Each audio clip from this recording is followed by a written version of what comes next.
Welcome to Dr. Cush's Exotic Drinks. I'm, of course, Dr. Cush, along with my barback Kyle.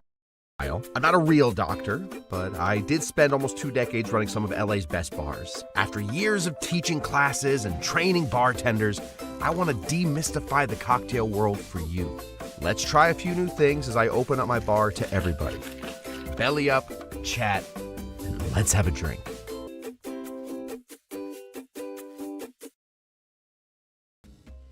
All right, everybody, welcome. Well, honestly, welcome to Dr. Cush's Exotic Drinks. Very, very excited tonight. Just a reminder, I am Dr. Cush, and I will be running this ship, but I will have a skipper to my, a Gilligan? We'll discuss what he is to me here in a minute. My very good friend, Bill Holmes, the voiceover doctor. We're gonna be going over his career. He is a classic. He is a classic man, so we're making a classic cocktail. We're gonna be doing a ranch water, but we are gonna be mixing up a little bit to it. We are going to be seeing what Bill thinks of, not tequila. Bill is a tequila guy, but we are going to get to that here in a second. Get hyped, get ready. If you guys have any questions that you want to ask Bill, if you are big fans of, say, I don't know, Rick and Morty, I think Bill knows everything about Rick and Morty. I think that's how he was pitched to me. He was a Rick and Morty expert. Let me say hello real quick to our good friend, Shawnee Pannebaker. Good evening. Good evening to you, Shawnee Pannebaker. Let me say hello out in Europe to our good friend, Moose. Moose, cheers. Good to see you. Welcome and good morning to you. I know that you are watching this early. Bon Bon, the queen of the Tiki cocktails, is here. Tiki Tom Hubbard is in the building. Happy to be home tonight. My Christmas party was so fun last night. French 75s, Dickens mulled wine and friends. Dang, Bon Bon. I never even thought about making some Dickens mulled wine on the show. Dickens anything. You know what I think about Dickens. Jay Carter, party starter. Oh, Jay, the thing doesn't work. All right, well, we'll fix that, Jay, in a second, and we'll get your bam, bam, bams with that sound effect. I think you've had that sound effect now for about 3 years. Really good one. Sounds about right. I ordered a Tom and Jerry batter this morning. I know a couple bartenders that are not crazy about Tiki Tom Hubbard. That is a tough drink to make. Heyo to Davey Virtue, our 2,000 subscriber to the show. We are now at 2,194. Oh my gosh. You ever heard of that many people? Too many people almost. I might have to start kicking people off. Roger G, happy Saturday to you, my friend, as well. Kyle Tender is here. Good to see you, Kyle Tender. DCW Clark, winner of the 2023 Kush-Tucky Derby, is ready to go. The UF Mark, our resident gator. My goodness, all of you guys being here is so great. Jen Fiscum is here. Producer Jen, ready to go. Paul Bell Amaro. Wow, your mouth sync is slightly off again. Yeah, I swear. I'll show you why here in a second. We'll fix that some other time. One day. Let me say hello to Lucy Smith. Heyo! Can I get a ho yay? Yes. Ho yeah. You got it. Lucy Smith, congratulations on the ho yeah. You just got it. A big hello to Lucy from Bon Bon and to Jen. That is the beginnings of this all. We are in a brand new scene collection. You guys don't need to get all behind this, but it's because we are finally able to have guests, and there is no guest I wanted on more than my good friend Bill Holmes. This guy has been in Hollywood for decades. He has done just about everything. We're going to talk to him, and we're going to make a ranch water with some aguardiente, and we're going to see what old Bill thinks of that. Old Bill, let me say hello to you, pal. Hey! Good to see you. Good to see you, man. That's right. The voiceover doctor to the Dr. Cush. Now, Bill, I forget. Where did you get your... That's exactly right. Where did you get your doctorate?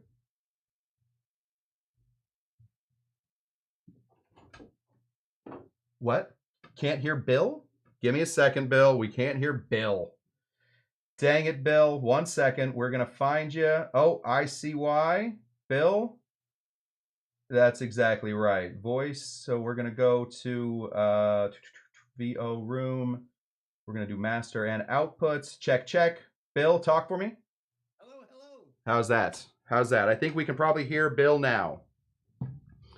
Sound. We got sound. Okay, good. We're back on sound. My bad, Bill. We are learning a new system. You understand how systems work? I totally understand. I do live shows myself. I have these here if you need I think I'm good, Bill. We're gonna turn you up a touch. We're getting rumor. You're yelling in my ear, but I think that other people want to hear what you're saying. Yeah, you're real good now. Real good. Yeah, we're gonna pull you way up here. Yeah, check. Yes. Anyway, doctors. We are the two doctors. I'm hearing a little kickback. Are you or your listeners? I'm not.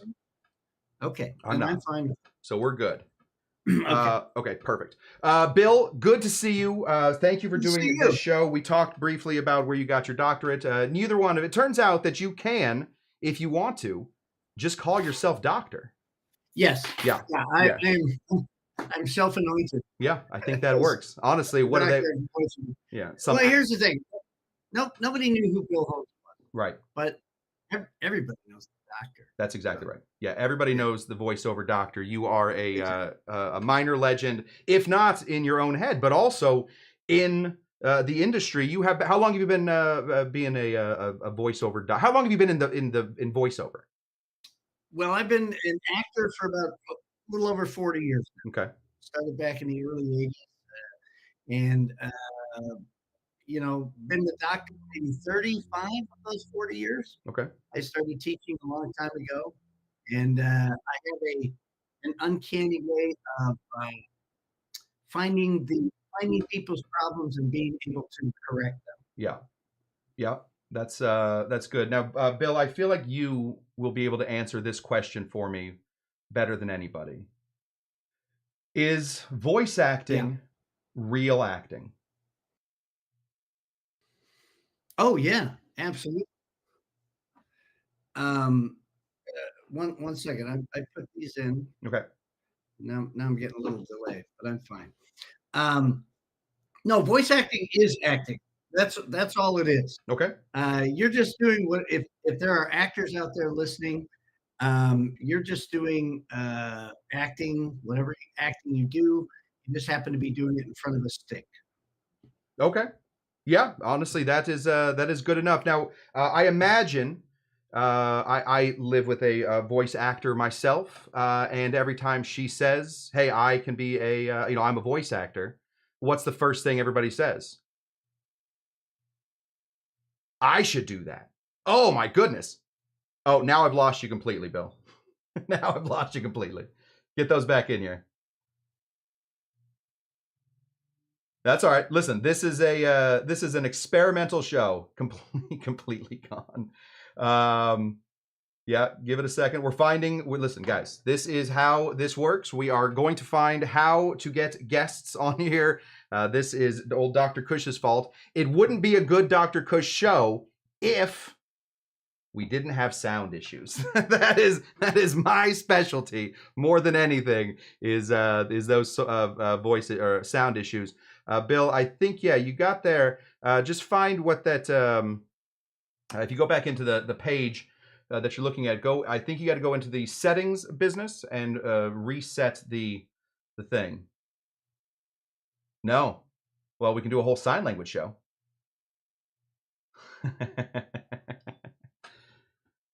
We're working on it, guys. As Bill figures that out, let me just go through some of Bill's credits. I feel like that is a fun. Oh, are you on? He's on the phone. Let me go through some of Bill's credits. Now, Bill has been. Okay, Bill, I'm gonna boot you. I'm gonna kick you out of the show, and then you'll come right back. All right, perfect. So let me kick you out of the show. Everybody say goodbye to Bill. Bye, Bill. Bye, Bill. And Bill's going to come right back in, and we're going to figure that out. Again, this would not be Dr. Cush's Exotic Drinks if the sound worked every time. Bye, Bill. Everybody's saying bye, Bill. Goodbye, Bill. Cheers. Let me say hello to the low carb cocktail guy. Low carb cocktail guy showed up. Low carb cocktail guy. I was in a meeting earlier today with somebody that was very interested with their no sugar Amaro. Oh, there you are, Bill. Okay, looking good. That's all right. But hey, I'm gonna leave those headphones alone. That's all right. No, honestly, this I have done full shows without sound. Nobody told me that the sound was off. Yeah. No, I'm on my son's computer. Yeah.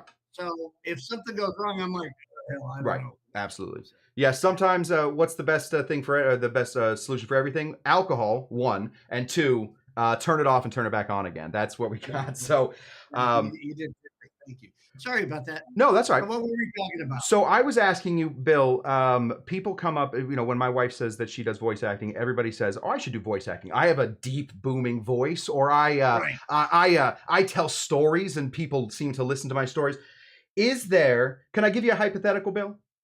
Please. Okay, tomorrow morning you wake up and there's a child, a baby, a 1 week old child on your Okay. doorstep, and on that note, on the note on the child, it says, "I don't care about anything else but raise my child to be the greatest voice actor of all time."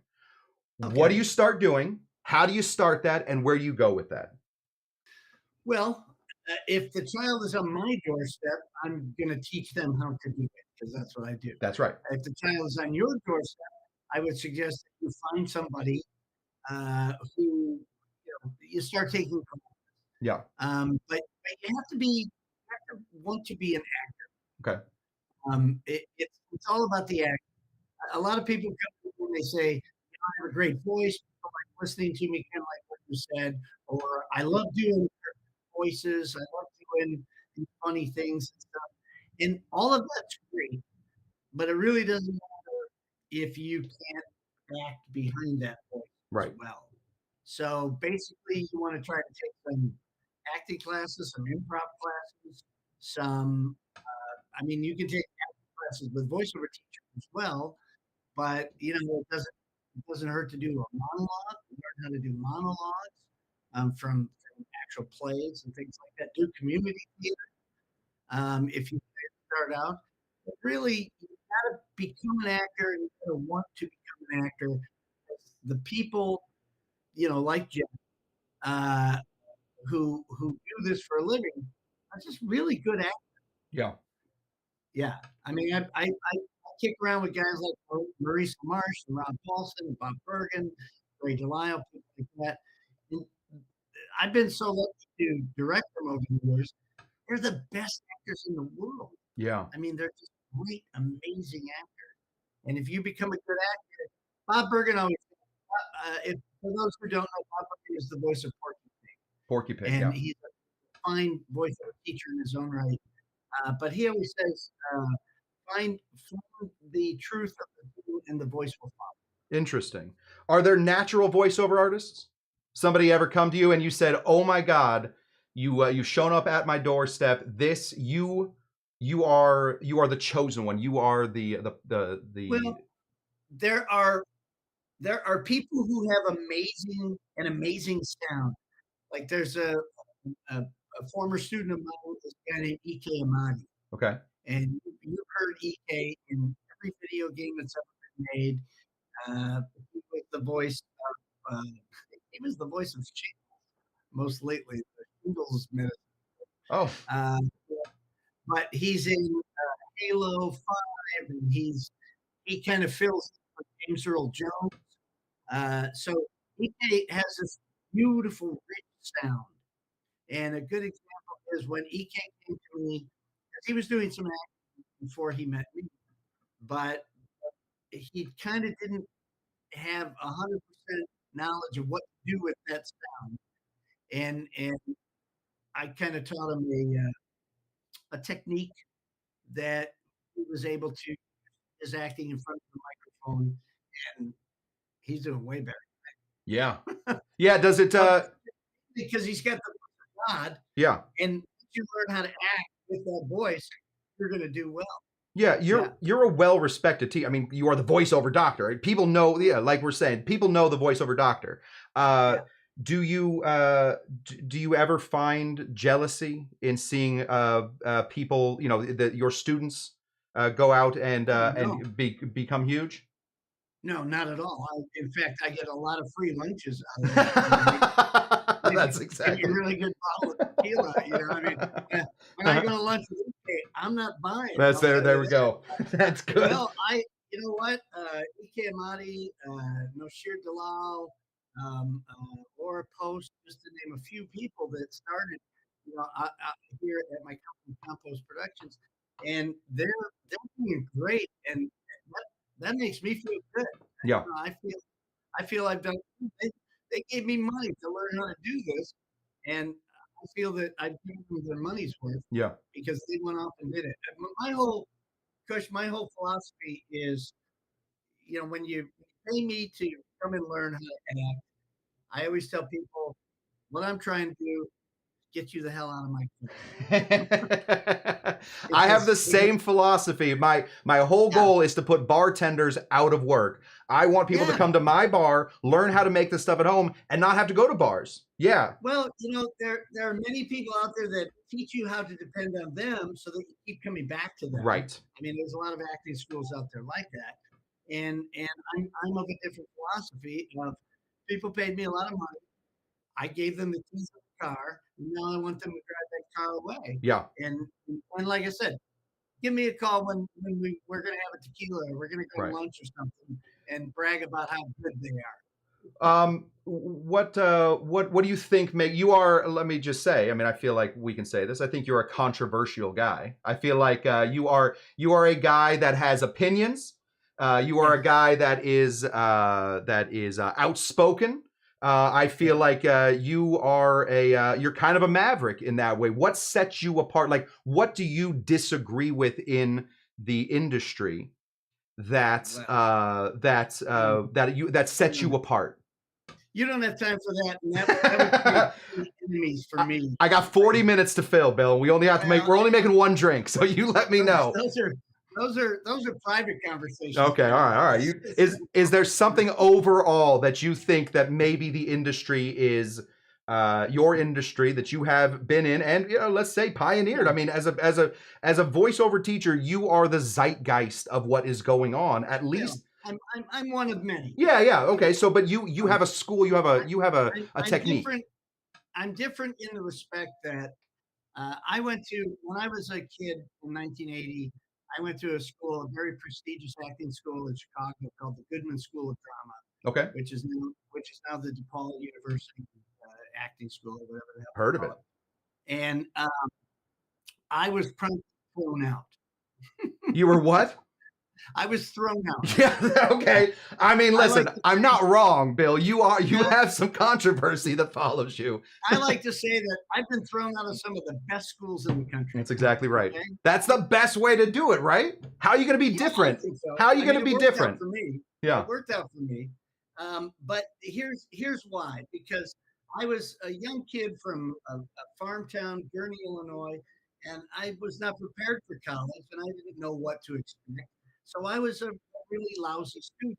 But we also had some acting teachers back there. I had some very good acting teachers, but I had one in particular, whose name I won't mention, who was telling me a lot of things about, well, that's not what I would do, and that's not the choice I would have made. And I was a guy in the class going, well, it's not your damn scene.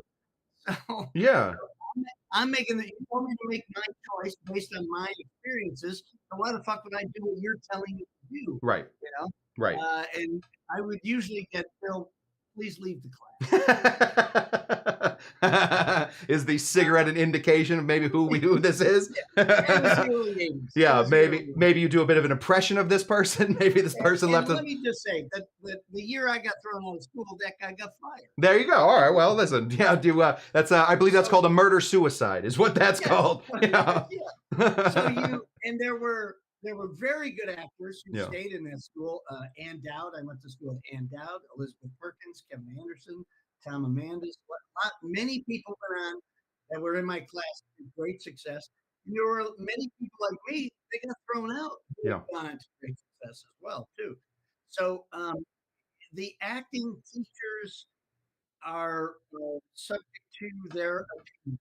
Yeah. Okay. So when I'm teaching people, the difference between me and other people is some people out there will say, and this is what Goodman was like for me, you must do it this way. You have to do it our way. For everything else, just do this.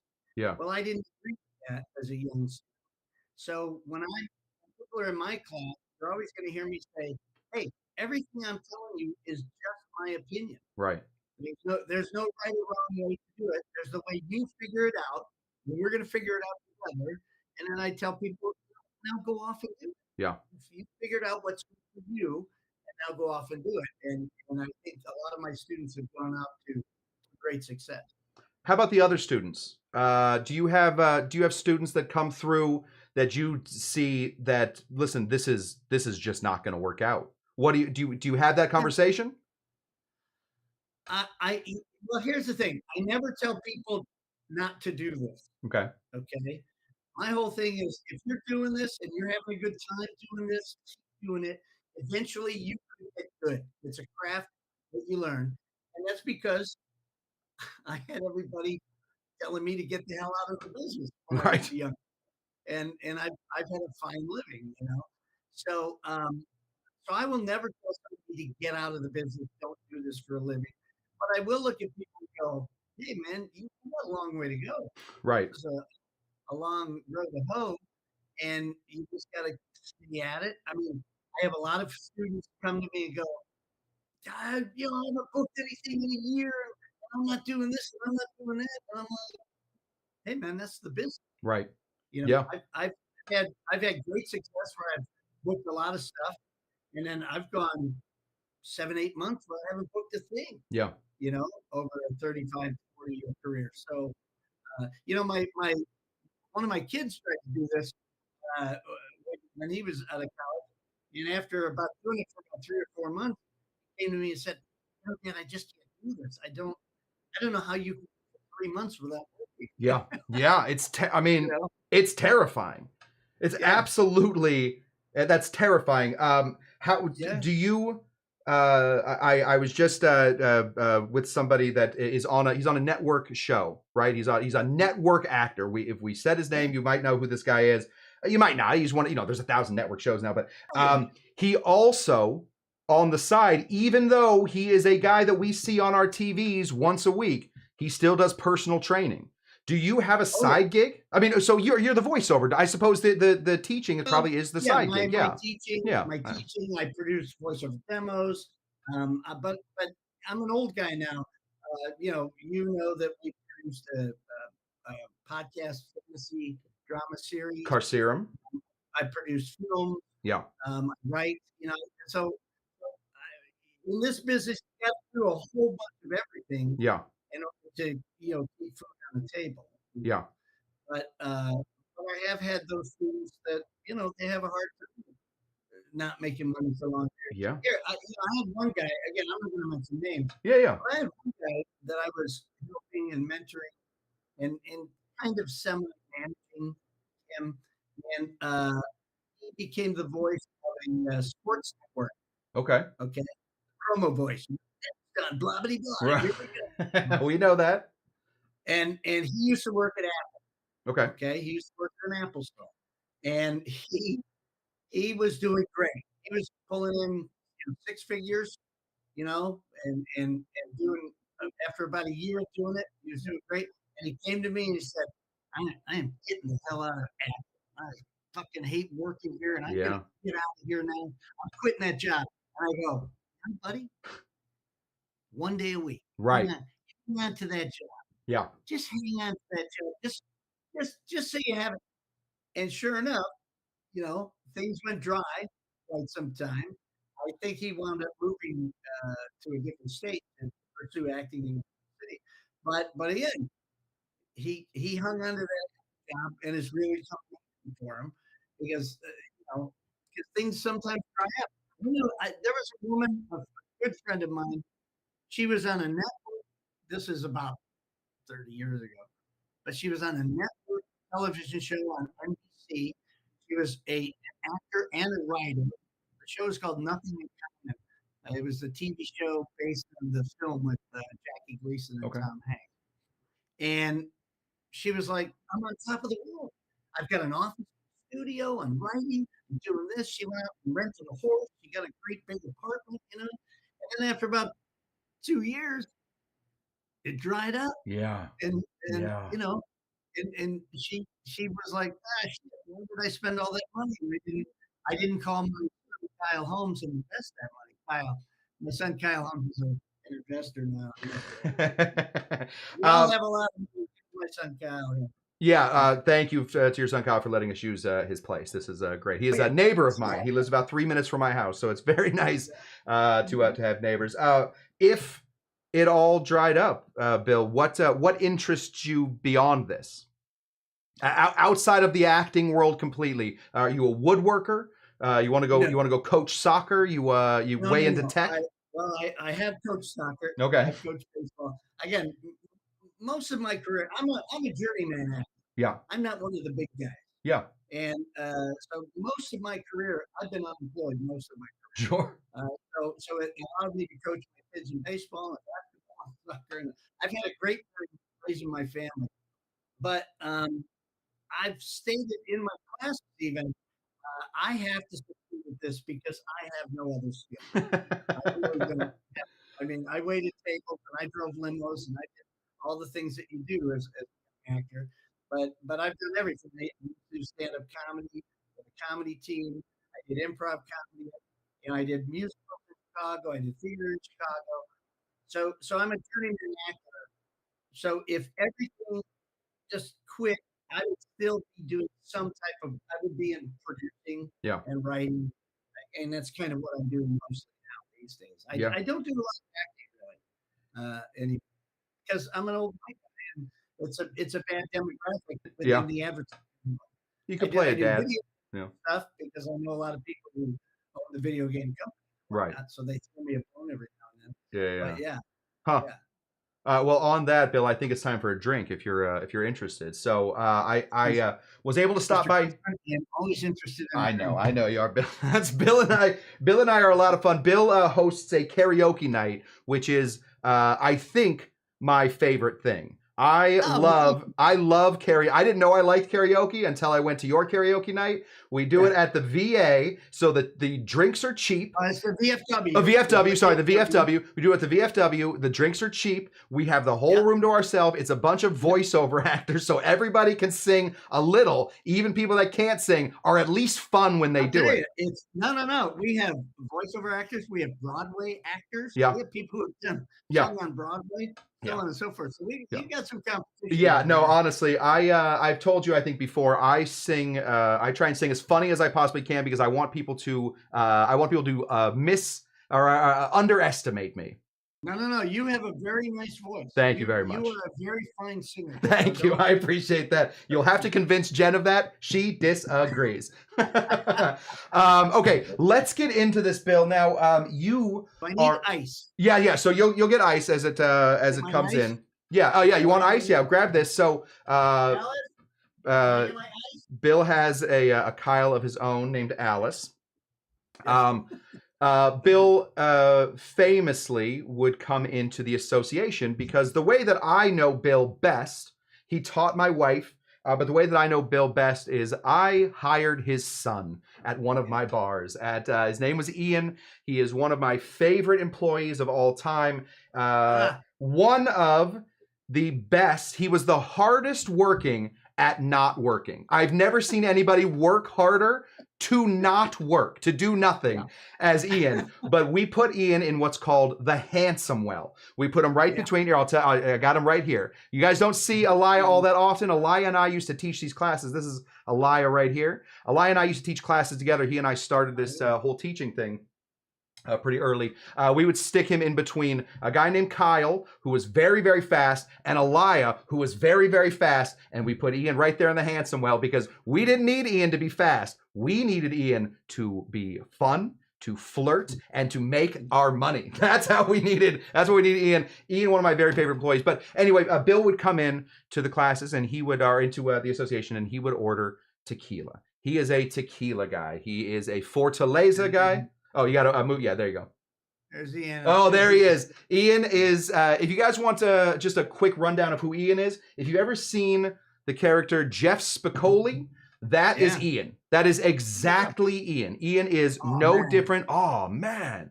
You know you've made it in life. I have like 3 people in my life that everybody that meets them can do an impression of.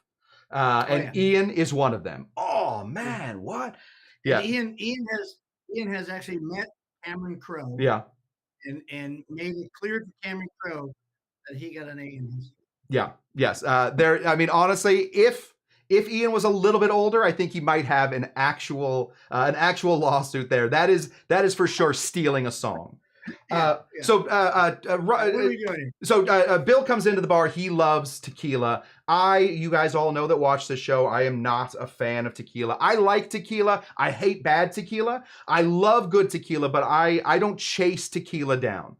So Right. what do I like, Bill? I like rum. I'm a tequila chaser. Yes, you are. I like rum, Bill. And so what I brought you today is this right here. Now this is aguardiente. Aguardiente. It is artisan Mexican rum. All right. Okay. It is made in the same region that tequila is made. It's made high up in the mountains, and it uses a lot of tequila methods to take the cane, they squeeze it, and then they get all that good cane juice out.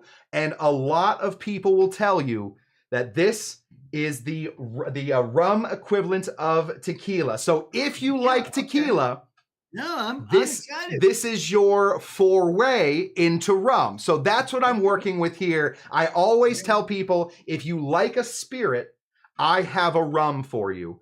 And this is one of them. This is Aguardiente artisanal rum. And I just want to show you, this is from 2017. So this is an old vintage. There we go. It's 2017 right there. This is an old vintage. This is an old bottle. We've been holding on to this. I wanted you to taste it. Nice. It has a big notes of agave right up at the front. Okay. And it is it would be what we would call a sipping rum for sure. But we are going to be making it into the closest thing to what a sipping rum deserves, which is a little bit of ranch water. So should I try a little of it? I think so. Yeah, give it a little taste-a-roo. To give it that. Now you know my favorite tequila is Fortaleza. I see. Yes, people are. I think people knew that already. They said right in here they love Fortaleza. Did Bill get his 2024 Fortaleza winter blend yet? David Vircho's asking. No, it's very hard to find these days. Yeah, it is, especially out here in LA. Although I'm at my son's house here, and I noticed in the cabinet there's a bottle of Fortaleza. Uh-oh, probably not much longer.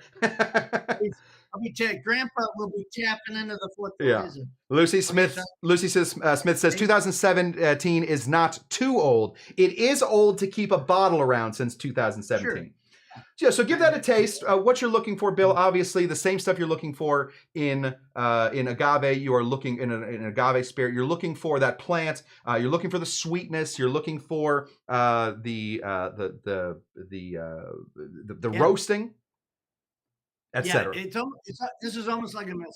It's close, yeah. So it's going to be closer to a mezcal than a tequila, because a tequila has to be made without any, without smoking the stuff. There's a whole situation. That smoky kind of feel. Yeah, absolutely. So it's got character. It has the character of, say, a nice tequila. So we're going to go ahead and pour in. We're not even going to be shaking anything. You're going to go ahead and put in the whole thing? Yeah, I think so. I think you can put that whole thing in there. So what we really want, unless you want to save some for later, then you'll be good. What we really want to do, save a little for the wife. Perfect.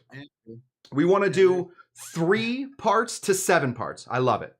So if that's an ounce and a half, so I'm going to go ahead and put in an ounce and a half of my. Is this little bottle you gave me an ounce and a half? No. That bottle is 3 ounces. Oh, okay. So that's about an ounce. It's about an ounce and a half. You should be right there. Can I have an ice cube in there? So we're going to, but don't put the ice in yet. We're going to put the ice in. We'll put the ice in at the very end. So now we want to get our lime going. Now I noticed that you had already cut your limes, but I like Julia Child, I prepared my food. Absolutely, yeah, it's coming out of the thing. I'm going to show you real quick, Bill, just how to cut a lime the correct way. We're going to find this middle. Cush will prepare the lime for us. He did a lovely job. Your impressions are uncanny. That was great. And they're dead on. I mean, if people knew, that's a dead on Julia Child. That is. I mean, yeah. It sounds more like that's a dead on Dan Aykroyd doing Julia Childs, but I will accept it. I feel like all of my impressions are an impression of somebody else doing the impression. Exactly. I've never come up with an impression on my own. All right, we're going to take these limes. Barber as a friend of mine doing Floyd. Oh, good to see you. Yeah.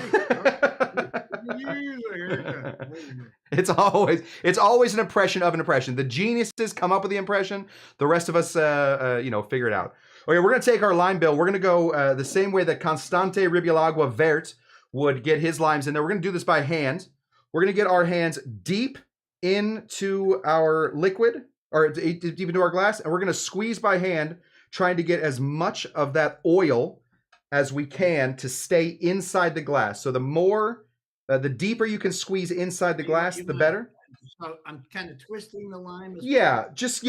Whatever you can do to get as much of like the a wedge. Yeah, whatever you can do to get the most out of the lime is good. We're going to squeeze about a half of a lime in here, and every time you do it, a whole half. So every time you do it, Bill, you're going to drop the wedge right into the glass. Okay. That's what we want. What's a half a lime? About 4 wedges? Yeah, about 4 wedges should be good. And obviously, this is all to taste. So if you want less lime, more lime, then you can figure that all out. Yeah. No, I mean with that shit rum you just gave me, with the rum in there.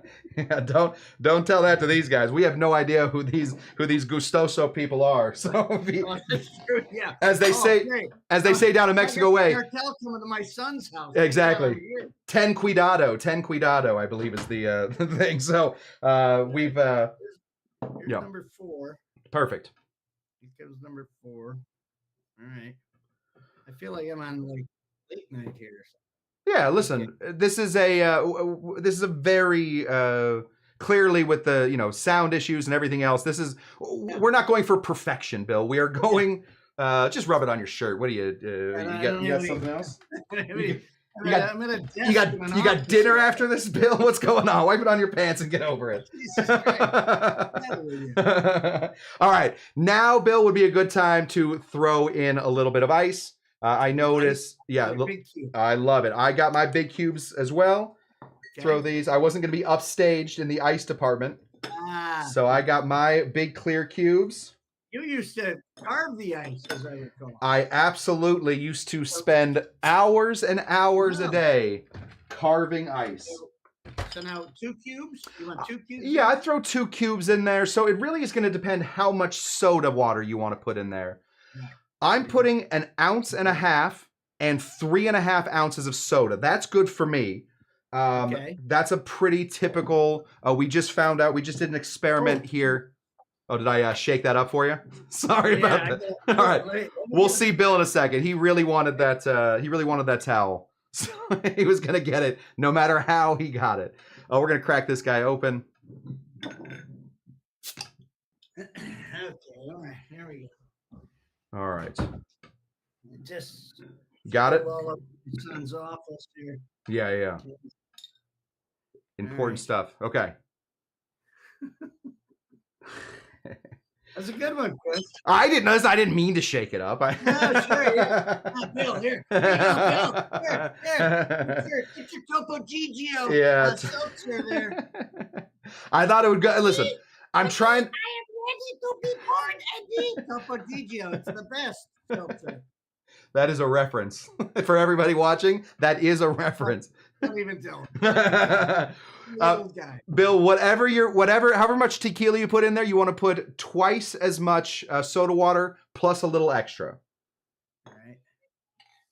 So there's that. And there's that. And then there's that. Yeah. Excellent. About there, you think? Yeah, I think that should be good. You can taste it and see what you think. We're going to give this a stir. I noticed that you don't have I bet you don't have a spoon there. So, I got to count it. All right. If you're stirring with a spoon or something, I'm going to stir with something. There we go. All we're doing here, Bill, is getting all of that lime. That lime has something, or the lime juice and the tequila have different specific gravities. We don't need to get into the science of this whole thing, but that keeps them from mixing properly. So sometimes we need to stir these up. And to melt just a touch of the water, get it nice and cold. We're gonna try it now? Not yet. You have one extra thing. One extra thing. And that should be a touch of salt. Yes. Oh, you should have just a touch of salt. Yeah. And the salt here. Love it. Oh, a little salt pig. This Yeah, is a little salt there. this Oh, is. look, I put it salted. Hey, careful.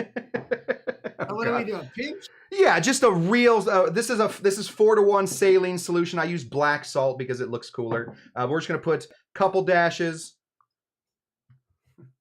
There we go. That is tequila does incredibly well with salts. All cocktails really do very well with a little bit of salt, but tequila specifically, that's why we see margaritas with salt and The salt and yeah, a little a Paloma usually has a little bit of salt. We'll get that going Hey, here. it's the Paloma. That Paloma. Hey, what's the Paloma doing here? Okay. Can I just, before we do this, do you with me, I kind of walk around and sing to myself. Do you walk around all the time like doing voices? I feel like that has to be a thing. No. No? No. All right. I didn't. Well, we'll ask Alice at some point. We'll see. Not one of those. Oh, I mean, when we're making love. I Yeah. always do voices. Oh, well, yeah, of course, I'm sure that, yeah, that's helpful. That's helpful to everybody. Don't ask her about it, but yes. I won't, I promise. All right. This right here. You and Jen, it's like, hey, Cush, do the voice. Sure. It's usually just an impression of you, so it gets very odd. All right. Well, I'm flattered. Yeah, thank you. This right here, Bill, is called a ranch water. We're using aguardiente instead of a blanco tequila, but it is from the same region. It should have similar flavors, and I want to see what you think. So cheers to you, buddy. Thanks for being on the show. Cheers. Cheers. Mm. Mm.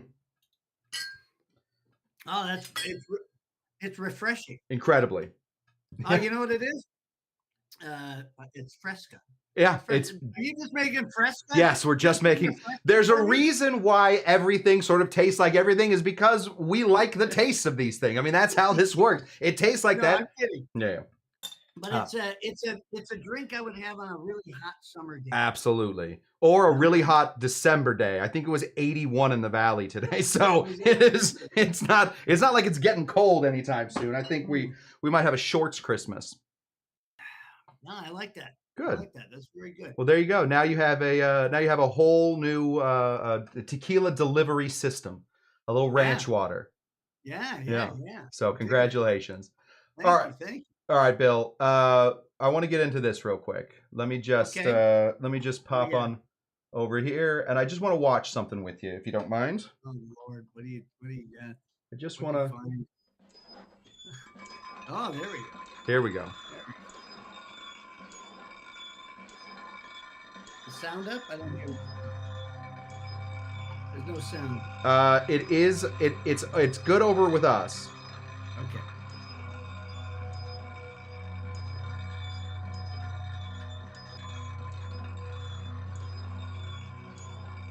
So for those of you that don't know what we are watching, this is was it in the 90s that this came out?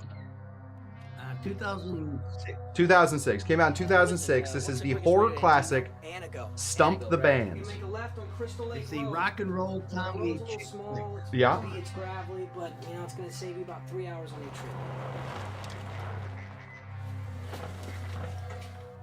You better watch your back.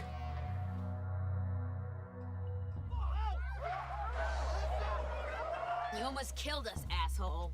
Hey, I said I was sorry. Where the hell are we, Kyle? Do you think I'm going to get claimed for this? Yeah. You take own it, very buddy. good Yeah, care of all your right, good. feet. I like that.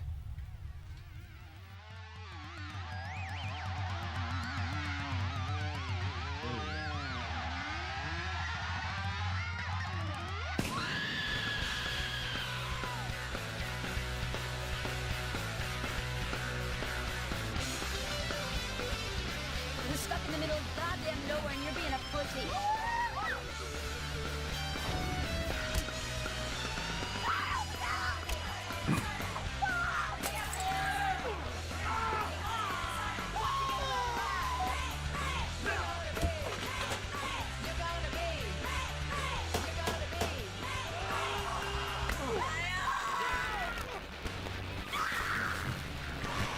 Joseph, if you catch her, you can keep her.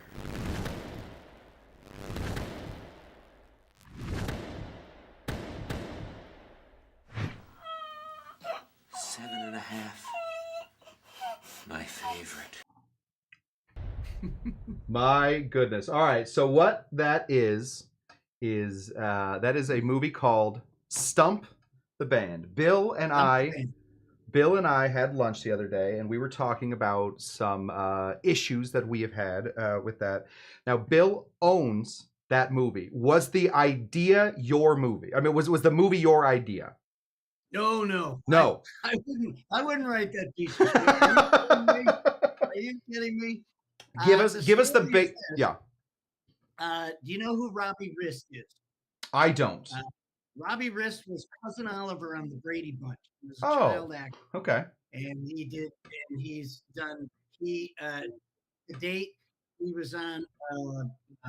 What's the? I can't think of the cartoon with the doctor kid. Laboratory. Dexter's Laboratory. No. Oh. But anyway, it'll pop into my old head in a minute. Okay. But he plays a little blue dragon. Okay. Stuffy on Doc McStuffins. That's what it is. Doc McStuffins. There you go. And he's one of the original Ninja Turtles. Okay. In the Henson Turtle movies, he's Michelangelo, and most recently he's done for the Sharknado film. He's done all the music for those Sharknado. Okay. Quite a musician. But Robbie and I are very good friends, and he had this idea for Stump the Band, and we were out to lunch one day. The premise, before you go too far, the premise of Stump the Band, if you didn't get it from the trailer, is I'll give you the pitch. Yeah. It's 4 hot chicks in a punk rock band, and they get lost in the wilds of Wisconsin, as women are apt to do. Uh-huh. And there's a guy out there with a very serious foot fetish, Right. and he likes to collect their feet like baseball cards. Right. And of course, it's called Stump the Band. Yes, that's so you had talked about Stump the Band with me before, and I, of course, thought it was going to be some music trivia situation. I did not realize what stumping actually meant in this particular scenario. Well, and that's what it is. I mean, we were sitting around having lunch, and Robbie said, none of us were working, and I had produced a couple of other films before, but I hadn't directed one yet. And Robbie said, "Look, why don't we do this?" He pitched me the movie, and I was like, "It's a funny title, Yeah. And I read the original script; it wasn't that crazy about it, but I thought, title in a box cover could sell the damn thing, Right. And so I had my very good friend and producing partner Jojo Henriksen come in and rewrite the script itself. And so he wrote the script, and when Robbie raised the money, we shot that movie for $50,000. Which is, for people not in the movie industry, that is, a lot of movies will spend $50,000 on like lunch. Yeah. I mean, like that's basically to compare.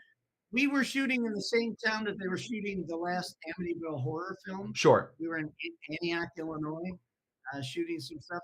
And they had a $10 million budget. Yeah. And that was considered a low budget film. Yes. Yeah. You were $50,000. Yeah, that is spectacular. Now, sorry. And most people say for $50,000 you get one location and you shoot in one place, but we had 22 locations, and we went to the Chicago area where I grew up. And in fact, in that trailer, all my high school friends are in it. The guy gets thrown on the table. That's my brother. He wanted to be a stunt man, so I put him in the movie as a stunt man. I mean, I've got a million great stories I could tell you. Yeah. But, so we made a movie. Yeah. And it got released. It got distributed. The distributors kind of fucked us out of the money. Yep. So we sued them. Right. And I got the rights of the film back, so I still own the film. And it's 20 years old this year. How first of all, how can we watch it? How can we watch the whole thing? Like if people in the chat, let's say if Bon wanted to sit down and have a spooky movie night, it's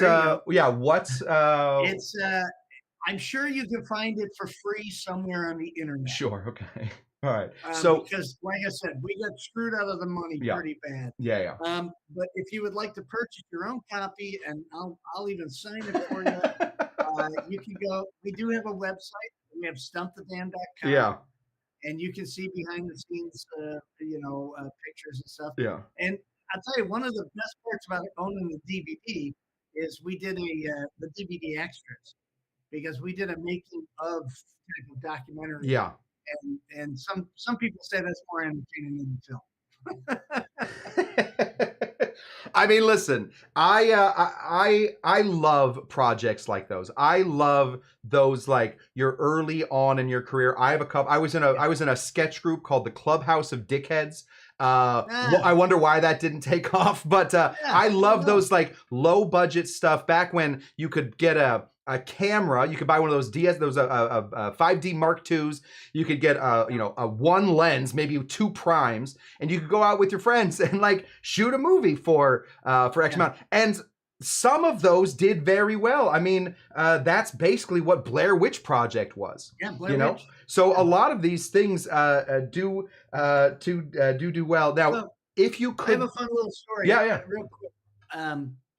I through circumstances, I become friends with Cameron Crowe. I'm going to drop a name on you there. I love it. And Cameron did, of course, Jerry Maguire and Almost Famous and all these wonderful films.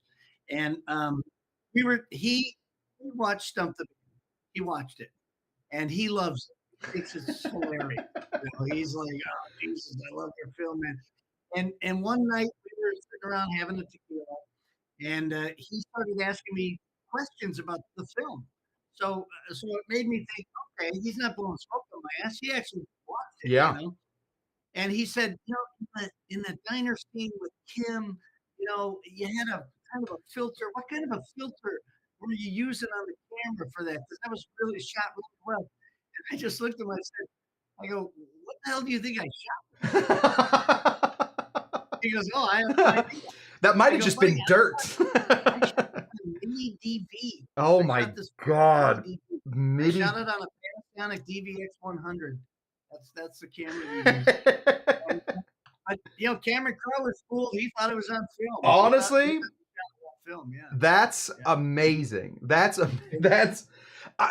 again, genius doesn't come with more money. I mean, listen, I've never seen a Marvel movie, but from what I can understand, they're not they're good popcorn flicks. Sometimes you do find these little movies that do well. If you could, let me ask this in 2 parts. If you could go back and do this movie again, knowing how the whole thing happened, would you not do it? And if you did decide to do it, how would you do it differently? Well, let me answer that by saying that the experience of Stump the Band, I was in my mid-40s when I made it. And it was one of the most hellacious experiences of my life at the darkest period of my life. Okay? It was one of those things where I was going through my midlife crisis. And I said to my wife, I can't afford a motorcycle. I'm going to go cut up naked chicks in the woods. Knock yourself out. Just come home. And so it was a really crazy experience that kind of sent me into somewhat of a depression. When it was all, because of the distributors screwing over and all this stuff, but I can't wait to go do it again. I would definitely do it. What I would do differently is find more money. There you go. Yeah, I said that money doesn't solve everything, but it doesn't solve nothing. It doesn't. Money doesn't solve nothing. Yeah, it really does. Yeah, money does. Money does sometimes. In a fucking trailer out in the woods. Yeah, that's insane. All right. Well, beyond that, Bill, I just want to ask you a couple more, and then I'll let you get back to it. I'm here all night, man. I know that. Well, listen. I'm not going to take you away from your grandson. I got to meet Will today. It was a very nice. What's the proudest moment of your career? Proudest moment? I would say of my producing directing career, I mean, Stump the Band would be it. I mean, we made a hell of a movie for very little money. Yeah. I would say voiceover wise. I would say, in a few episodes of Rick and Morty. Yeah. And even though that was 30 minutes worth of work for me, it carries a lot of weight. Yeah, absolutely. For those looking, I'm in an episode called Get Swifty. Yep. If you know Get Swifty, I'm the minister of the church. So again, not one of the big guns, but that was fun. But I'll tell you, one of the things I'm most proud of in my overall career, I actually wrote and produced a song that was on the Dr. Demento show. Oh, no kidding. First of all, I didn't even know you were musical. We would have talked about that at some point. But no, we do everything. Yeah, well, you sing. Obviously, you are you're a singer. When you do the karaoke, you and back a long time ago, probably 30 years now. We produced a show called because the name of my company is called Compost Productions. Right. And we produced a show called Mulch Ado About Nothing. Love it. And it was a sketch comedy show with original music. And I wrote a song with my songwriting partner at the time is a guy named Steve Atinsky, who's brilliant. Yeah. He's really great. And I always thought when Jack Kevorkian, Dr. Death. Remember Dr. Sure, Death? of course, Jack Kevorkian, yeah. I always thought that would be a really great name for a band, Dr. Death and the Suicide Machine. And so we wrote a song called Dr. Death and the Suicide Machine, and we performed it live on stage in the show. And I was with an agent at the time. His name was Don Pitts, who's a very famous agent. He used to represent Mel Blanc and people like that. Yeah. He knew Dr. Demento. And Don, don't talk like this. He said, Bill, you're very funny. I really love that song. I'm going to call the doctor. And so he got my damn song on Dr. Demento. And one night, Dr. Demento calls my house. Now again, a high school kid in me was just going nuts because I used to listen to Dr. Demento in high school. And he's like, Bill, we're going to play your song tonight. Be sure to tune in, And I'm looking at my wife going, Dr. Demento. So I would say that's one of the coolest things. Yeah. Yeah, that's amazing. Honestly, that is finding. Yeah, I mean, listen, people clearly. This is Amy Beard loves Dr. Demento. That's a really cool thing, man. What's the best piece of advice anybody's ever given you? Given me? Given you. What's a piece of advice that you live by? Even if you create it, what's a piece of advice that you live by? Well, I like to think that I'm a positive thinker. My wife would tell you differently. Sure. But I just don't say no, and I don't say, I'm an improviser. Yeah. I never deny. But what I live by is pretty much do others kind of a lifestyle. Yeah. I try to treat people the way I want to be treated, and I like to help people. And I never. And again, an example: Stump the Band. Yeah.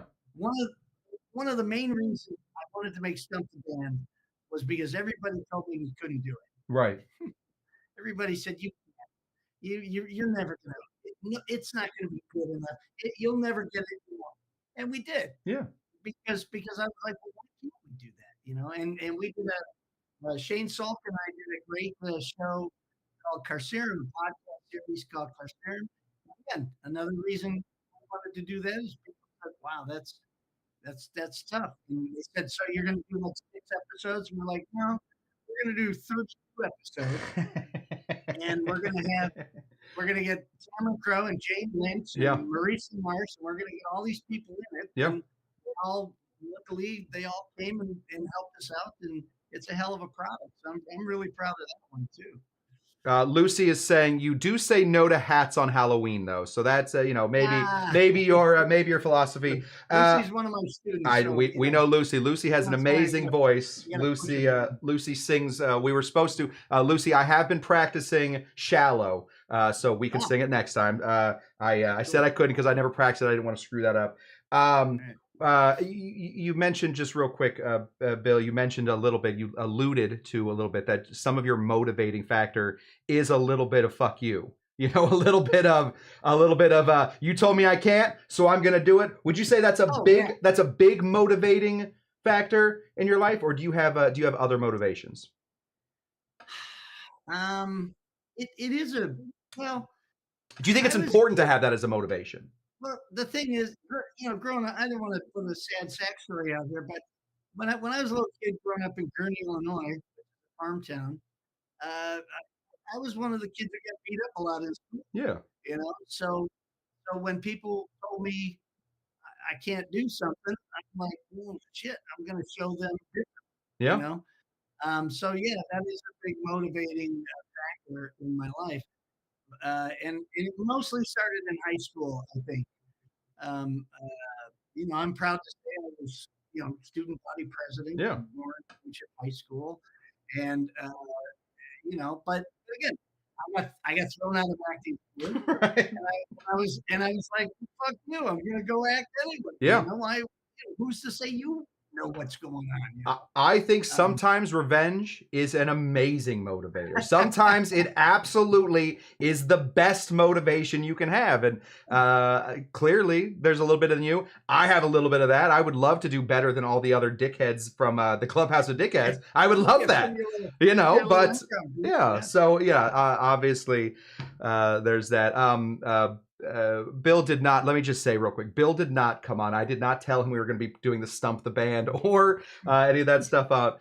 So this was not Bill shilling Stump the Band, but we did put up stumptheband.com right here. You can follow that link or follow over here to Carcerum the Series, and you can find out what Bill is up to. But Stump the Band, yeah, it makes a great stocking stuffer. Yeah, absolutely. Honestly, especially a signed copy from the filmmaker himself. Here's what you do: you get your copy of Stump the Band, you invite about 10 or 15 people over, and you get one of your drinks in front of you. Yeah. Okay, one of your drinks, what their favorite is. Yeah. Okay, then you start drinking heavily as you're watching Stump the Band. And you make as much fun of that movie because that's why we made it. We wanted to make a movie that people would look at the screen and go, "Oh, come on, yeah, come on." I love it. Yeah. Well, I know what I'm doing now for Christmas, Bill. Any big plans? Any big projects you got coming up? We don't have a lot of projects coming up. There's a video game strike on, so that has slowed down the industry. Oh, I didn't even get into the AI stuff with you. I would have loved to talk to you about that, yeah. But we'll have you on another time and really get into that. My friend Jojo Hendrickson and I, we have Jojo wrote a Latino Christmas film. I love it. We're looking for $1 million to go make it.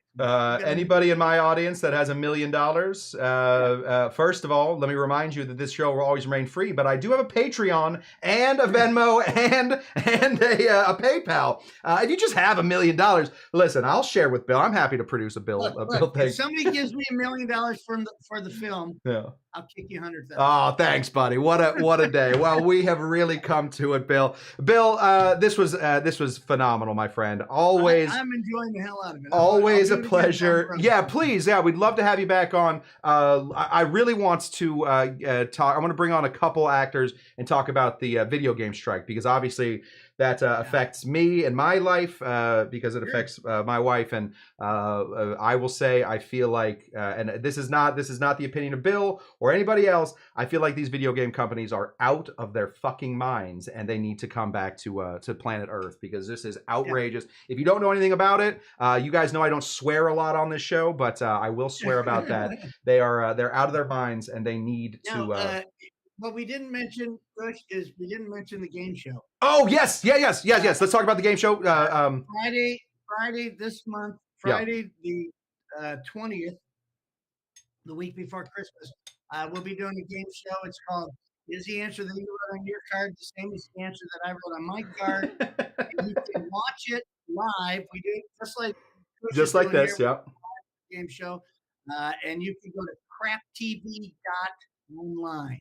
craptv.online and watch the show. Is the answer on your card the same as is the answer that you wrote on your card the same as the answer that I wrote on my card? Yes. You think it's the longest way you can say that, Cush? That's yeah. I wonder why you have a hard time getting people to find that show. But either way, listen, so far on the show this week we have Steve Rudnick, who he wrote Space Jam and the Christmas story. Whatever, Yeah. No, the Santa Claus. Santa Claus. Santa Oh yeah, with Tim Allen. We have Jackie Emerson is going to be on the show. Okay. And she was Foxfire in the Hunger Games. Yep.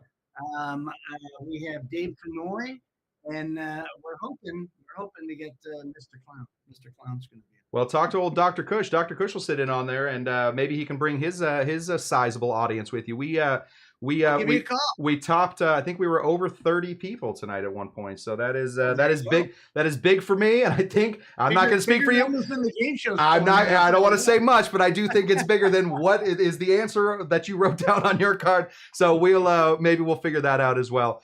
Bill, Okay. you are absolutely the best, my friend.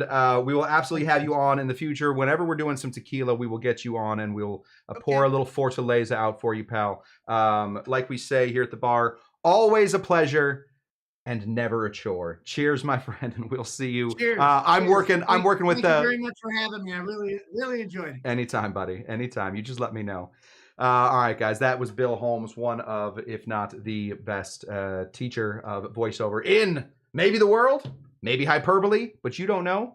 You don't know what it is. I am, of course, Dr. Cush. Remember, these classes will always remain free, but if you can't help out, I do have a Patreon, a PayPal, and a Venmo right down there if you can help out monetarily. If you can't help out monetarily, the best thing you can do is share this show. If you have a friend you think might like watching me interview different people, strange people, odd people, Bill people, all that kind of stuff, you guys can share that show. And if you can't do any of that, you can do the best thing, which is show up. I do classes live Tuesdays, Thursdays, and Saturdays here at 6 p.m. at Dr. Cush's Exotic Drinks.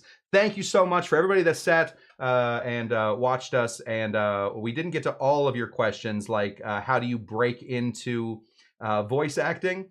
But I think that would take a couple extra shows. So I didn't want to just throw that one out there.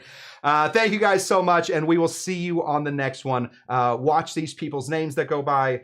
They are my patrons. Until next time, what do we always say? The sound machine's broken. Bye-bye.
What am I? I know you are, but what am I?